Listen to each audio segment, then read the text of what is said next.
Well, hey there, everybody. It's Snackbox coming to you from a sunny and a little bit cloudy and potentially rainy day here in Atlanta, Georgia. I'm really excited to be talking to you today about segment 17 of the Colorado Trail. It is a beautiful segment and it really lines you up for two of my favorite segments for making big miles. Looking forward to talking to you about it. We got a lot to cover, not a lot of time. Let's get to it.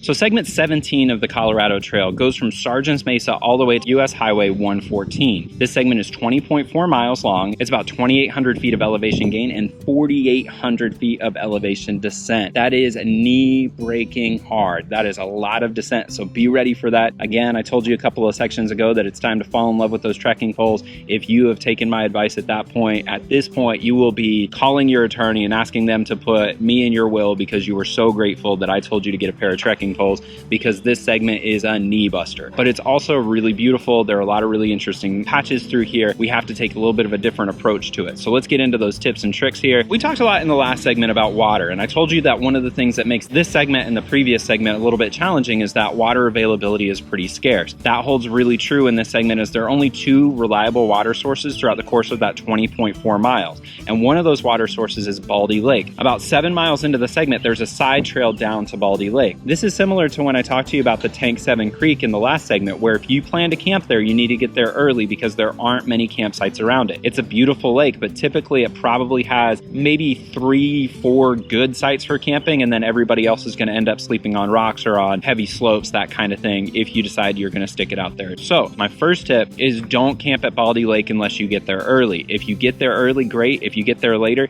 take a lot of water and then start making your way through to the next water source. The next water source, reliably speaking, is about 13 miles down the trail. Follow me on this one. You've got Baldy Lake, which is about 6.9 miles into the segment. As I mentioned a moment ago, Baldy Lake has very few good campsites. If you can get one of those campsites, I encourage you to do so. It's a really beautiful spot to camp. You go downhill pretty steeply for about 400 feet, and then there's going to be a really beautiful lake. There will be a handful of campsites, and even better than that, you'll start to see some of your tramily there. That's a term for trail family, and this is a great spot to get to know some people, especially if you get there early enough to sort of sit around and have some food and talk to them, and you're going to find that that's the best part of the trail anyway. However, before you get there, when you get to Sargents Mesa, here's what you do. You start timing how long it takes you to do a mile, to do 2 miles. Start figuring out your pace at this point, because the segment itself is generally going to be about the same pace throughout that segment. But what you want to be able to do is decide how quickly you can get through the last 13 miles. So whatever it takes you to do those 7 miles to Baldy Lake, that will give you a picture that about twice that it's going to take you to finish the segment. The next reliable water isn't until almost at the end of the segment. So what that's going to really do is tell you how many hours of water you need to be prepared for, because this is one of those segments that's pretty consistent by way of how the elevation gain and fall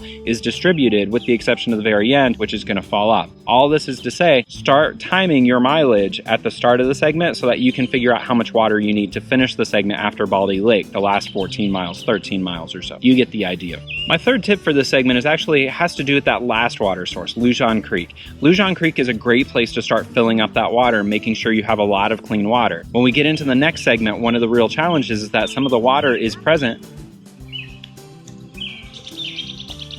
For me personally, what I might try to do is pack up some water and then head over to the Razor Creek that sometimes has some intermittent water. So that'd be a good spot to try to stop for the night. Razor Creek is about 4 miles past that Baldy Lake. That would be a good spot to kind of try to set up camp. There is a dry campsite there. The last tip has to do with choosing campsites. Now this segment and the segment before has a lot of the beetle kill. So you're gonna see a lot of that really heartbreaking, the spruce pine trees that are turning purple in color because they were killed by the beetles. So at this point, while I've been telling you earlier that the plan is always wake up early, this might actually be a decent segment where you wake up early-ish and then hike later in the day. If you hike until later in the day, what that's going to allow you to do is actually to determine here that even though you're up above tree line for some decent stretch of this segment, you'll be able to decide if the storms are going to push in enough that you really can or can't camp in an area that's far enough away from those trees to be able to be safe. You don't want to camp under a bunch of dead trees. That's obvious. You don't want to do that. But also, if you're up above tree line, or if you're up at that 11,000 foot sort sort of mark, there are some really great campsites in this area because you're on a plateau for a good stretch of this. So if you can find a spot where you know the storms aren't coming in that day at 4 or 5 in the afternoon, and you know you can set up your tent safely without one of those afternoon lightning storms pushing in and making things really scary, then that's a really good way to kind of decide whether or not it's safe for you to camp in these areas. There are some really beautiful campsites if you do so, and people have done so pretty safely throughout. Be aware that there are cows throughout both of these segments, and coming up there are going to be a lot more cows. So sometimes you want to be careful about where you're camping. You don't want to have to sleep in a cow pie. But that said, at the end of the segment, and this is sort of my final tip-ish, I guess, you're going to come to the Lujan Creek. This is the first reliable water source you'll come to since that stop at Baldy Lake, which required a half-mile sort of side trip. What I'm going to recommend is that you really spend some time there. Take a break, make sure you're filling up lots and lots of water. It's going to parallel, there's going to be like a little bit of a dirt road walk that goes through there, and you're going to hear it off to the side, and there are going to be only a few access points to really get down easily to the water. And each time you do that, I'm going to encourage you to stop and make sure that you get as much water as you can, treat it, and then drink as much as you can. At this point, chances are good two things are true. One, that you're probably a little bit dehydrated, and two, that you need to start rehydrating really, really effectively, because the next segment is going to be one where you want to be in top shape, because the next two segments are beautiful for making big miles. Again, I've mentioned this in the last two videos, in fact, so make sure that you're starting that rehydration process, because it's also really important you're able to make those big miles heading into segment 18 and 19, because the cows there make one of the most reliable water sources pretty dang gross, and you want to be able to hike past it to get to the next reliable water source, which is a good click away from there. I gotta tell you though, this is one of my favorite segments symbolically in the whole entire trip, because this is where you will be under 200 miles from Durango. If you've made it this far, chances are really, really good. You are doing great and you are hanging in there. So I want you to reward yourself for making it this far. If you are feeling discouraged at this point, focus on what you've done already. Don't focus on what you've got left.